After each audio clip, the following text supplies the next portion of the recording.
Bonjour à tous et bienvenue dans cette nouvelle vidéo de l'année 2020. Je suis trop contente d'être avec vous et aujourd'hui on va parler tricot, mais on va parler de laine de tricot et comment bien choisir sa laine. Avant de commencer, je voudrais vous annoncer que dimanche 12 janvier à 18 h, j'organise une conférence en ligne pour vous aider à adapter votre patron de tricot à votre morphologie.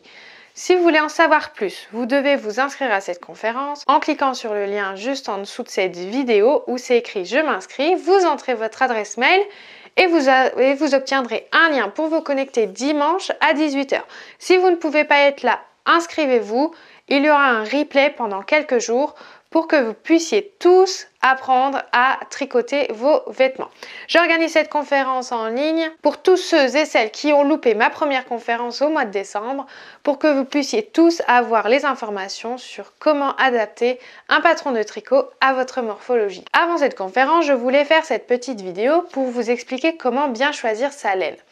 Alors sur les étiquettes de pelote de laine, il y a des informations qui sont très importante et je voudrais vous en parler aujourd'hui. Alors la première information, c'est la composition de la laine. Bien sûr, toutes les laines ne sont pas composées de laine, 100% laine.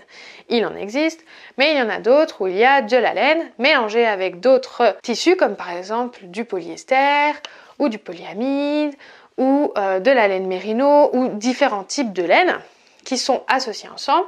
Donc la première information à savoir, c'est la composition de la laine, puisque cette composition va donc différer et l'entretien de la laine va donc différer.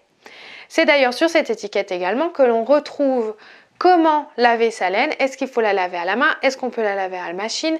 Est-ce qu'on peut la mettre dans le sèche-linge? Voilà, sur l'étiquette, vous aurez toutes ces informations et c'est souvent très important parce que quand on se dit « je vais me tricoter un pull », il est bon de savoir si vous allez le laver à la main ou à la machine parce qu'on sait tous qu'à la machine, c'est plus facile.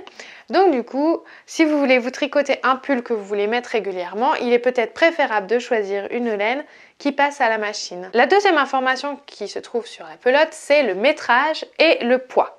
Alors on confond souvent les deux et on utilise la plupart du temps plus le poids que le métrage. Mais c'est une erreur. C'est vraiment une grosse erreur d'utiliser le poids plutôt que le métrage. L'information la plus importante d'une pelote de laine, c'est le métrage. Parce qu'en fait, c'est la quantité de laine totale qu'il y a dans la pelote et ça diffère tout le temps. Ça diffère entre 50, 100 mètres, 200 mètres, 250 mètres. Et pour adapter un patron, pour adapter une laine à un nouveau patron, il vous faut cette information de métrage et il vous faut calculer le nombre de pelotes grâce au métrage et non pas au poids. Parce que si vous vous référez au poids et que vous prenez deux pelotes qui sont de composition complètement différente, vous allez tout fausser et vous n'arriverez pas à avoir le bon nombre de pelotes pour le nouveau patron que vous voulez. Donc la deuxième information la plus importante, c'est le métrage qui se trouve généralement juste en dessous du poids, écrit en tout petit, beaucoup plus petit que le poids. Donc cette deuxième information est vraiment très importante. Et enfin la troisième information qu'il est très important de regarder, c'est le coloris et le bain de couleur qui sont souvent juste l'un à côté de l'autre et ce sont souvent des numéros qui veulent rien dire pour vous mais qui sont très importantes pour avoir les mêmes pelotes d'un même bain de couleur pour le même pull. Alors vous allez me dire oui mais ça change pas grand chose d'une couleur à l'autre ou d'un bain à l'autre. Non, sur certaines couleurs ça change pas grand chose parce qu'en fait ils font des bains de couleurs différents et puis ils les changent régulièrement. Mais sur certaines couleurs très vives comme par exemple le rouge ou le orange ou le bleu très vif, les bains de couleurs peuvent vraiment se voir sur un tricot. Dans un gris comme ça comme j'ai moi, on le verra peut-être un peu moins.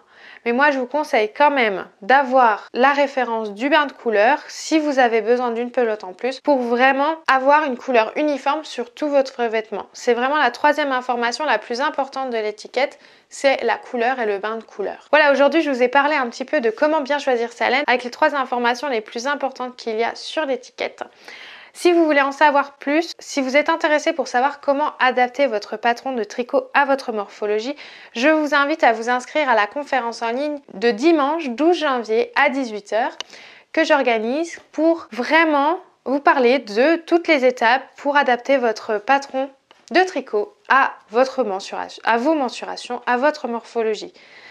Pour vous inscrire, vous cliquez dans le lien juste en dessous de cette vidéo où c'est écrit « Je m'inscris ». En cliquant sur le lien, vous entrez votre adresse mail et moi je vous envoie le lien pour le direct de dimanche. Pendant ce direct, je répondrai à toutes vos questions. Donc surtout, ne le loupez pas, c'est à 18 h. Et si vous ne pouvez pas être présent, inscrivez-vous quand même. Je referai un replay pour que vous puissiez accéder à toutes les informations de cette conférence pendant quelques jours. Alors moi, je vous dis à très vite et je vous dis surtout à dimanche à 18 h pour parler tricot.